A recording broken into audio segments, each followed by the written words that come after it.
But now I know about him because he is an educator. So that's what he and I have in common. His name is Paolo Freire, and he is a particularly important educator to me because he kind of put forth this approach to education that I vibe with very well. He says that education itself is an act of freedom, and that when you're teaching people, you're either setting them free or you are controlling and dominating them, and there's no in between. You're either doing one or you're doing the other.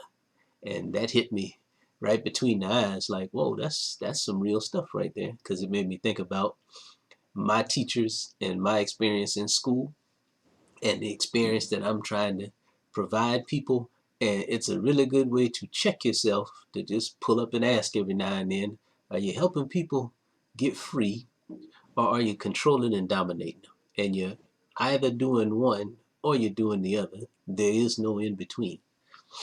Now, another very interesting thing I remember about Brother Freire's story is that he grew up poor, and that it was a struggle for him to learn. Like, he was always several grade levels behind when he was in school.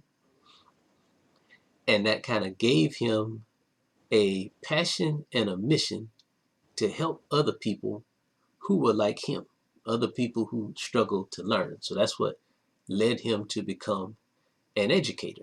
And I remember that he got a job at a university in Brazil where he was allowed to do community outreach. Like, he would go out amongst the people and help the people in whatever way they needed. And he organized this experiment to teach people how to read and write. He wanted to demonstrate to his university that he had this very unique approach to reading and writing that was very effective and efficient. So he was able to teach 300 sugarcane harvesters how to read and write in 45 days, which was amazing to me the first time I read it, and it's amazing to me every time I say it, because I know it's not easy to teach people how to read and write. Now let me ask you something. You still there? Uh-huh. So if he could teach 300 folks how to read and write in 45 days, how many folks would he teach to read and write if he had 90 days, if he had twice as long? Like half of half of the one he teach. Well, no, he would teach twice as many people. Now, if he had twice as long, he could teach twice as many. So how much is twice 300? How much is 2 times 300?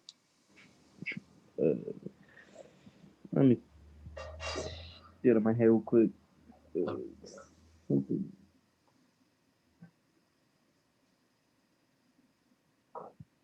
It's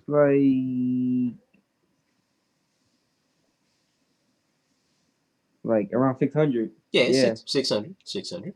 All right, so what if he had 135 days? That's 3 times as long. What's 3 times 300? 3 times 300, Mm-hmm. like 900. Yeah, yeah, yeah. Now, I'm dealing with big numbers here because I want to draw a picture for you. I want to paint a picture for you. There was a reason why he was teaching people how to read and write. And yeah, it's a good thing to do, but there was also a very strategic reason why he was teaching people to read and write. You got any idea of why he would be doing that? Cause he didn't want people to feel the pain he felt. Definitely that. Now, definitely that. But even more strategic than that, man. See, in the late 1940s, now he did this experiment in 1962.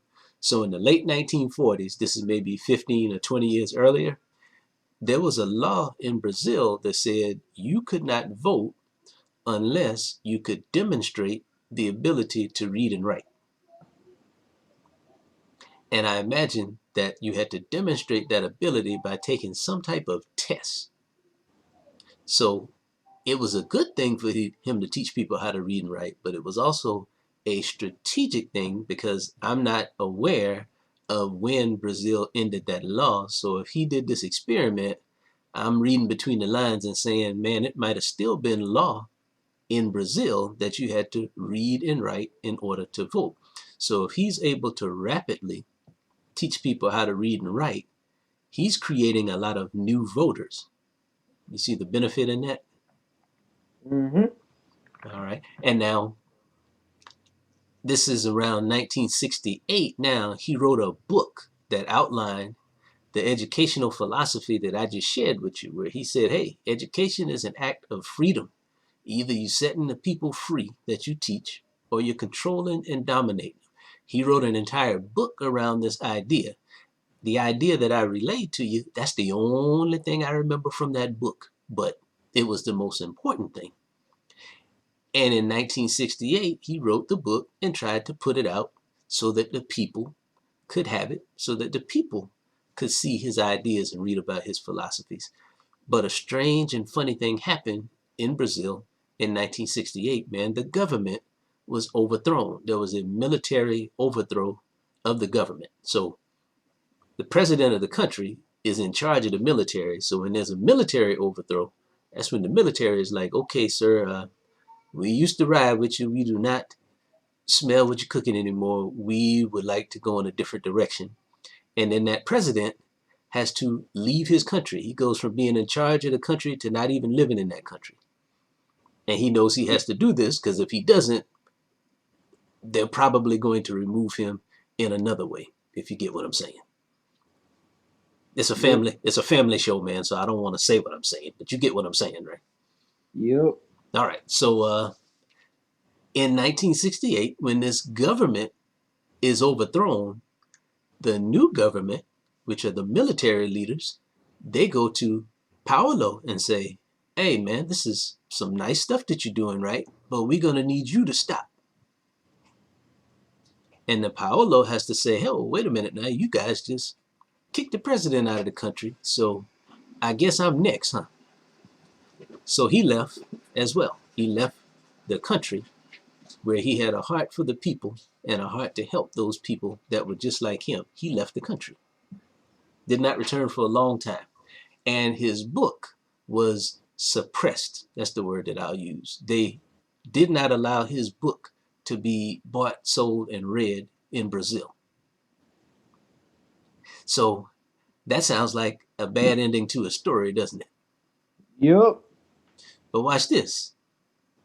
The fact that the book couldn't be sold in Brazil is probably what led to me being able to read this book in America. Because I read the book shortly after his death. I think he died in 1997. And I think I read his book maybe in like 2004 or 2005. And when I found out that the book couldn't be read in his country, I said, well, wow, that might be why he ended up being popular all over the world. So think about that. You cannot be a prophet in your homeland, but you become a prophet all over the world because they tried to smush you in your homeland. So in the end, that kind of worked out for you, even though that wasn't quite what the people in Brazil had in mind when they ran him off. But that's what probably led to all of us knowing who he is and knowing what he did. How does that strike you, man? Confusing. And that's confusing, but it's tough. Oh, say it again now.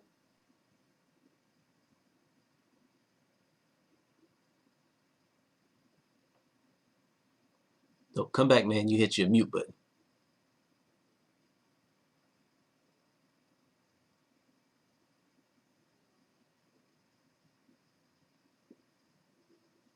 You still there, Achilles?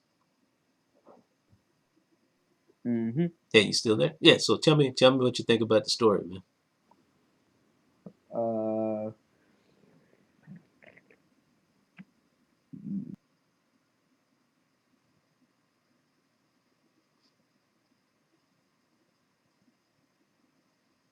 You hit your mute button again.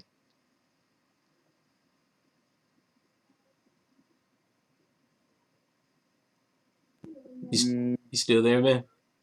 I'm trying to think. Oh, okay, okay. It's interesting. All right. All right. Well, yeah, this is the story that I told on Tuesday, I think. So I'm doing one a day. Try to keep them short. They don't need to be more than a few minutes long, and they kind of all fit on that one screen like that so that I can focus on sharing a few key things, making sure you walk away knowing some good things about a person. And man, you might even remember his name. You might see his name somewhere else and say, oh, okay, I know who that is.